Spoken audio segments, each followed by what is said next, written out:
देश की संपदा से जुड़े जितने भी केसेस थे जिसमें एडवर्स हमारे डिसीजन आए थे,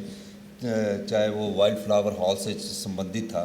23 साल बाद हमने वाइल्ड फ्लावर हॉल का केस जीता, जिसमें सरकार को कम से कम 300 करोड़ रुपया हमें, जो 23 साल से हमारा पड़ा हुआ था, उसको हमने जीत कर अपनी ट्रेजरी में लाने का भी अंतिम हम फैसला किया है। और अब जल्दी ये वो हमारे 300 करोड़ रुपया वाइल्ड फ्लावर केस में हिमाचल प्रदेश की ट्रेजरी में आ जाएगा। दूसरा, माननीय अध्यक्ष महोदय, जिसमें वरिष्ठ अधिवक्ता कपिल सिब्बल जी, पी चिदम्बरम जी, मनु सिंघवी जी और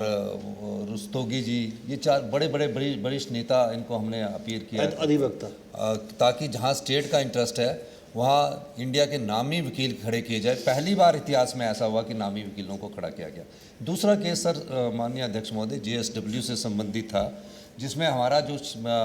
वाटर का शेयर था 12% से 18% करने के मामला था, उसमें भी हाई कोर्ट ने हमारा स्टे किया हुआ था। और हाई कोर्ट के स्टे के बाद उसमें फैसला आया हमारे फेवर में, जिसमें हमने यही वरिष्ठ वकील जो भी इस लाइन से संबंधित थे और जिनको भी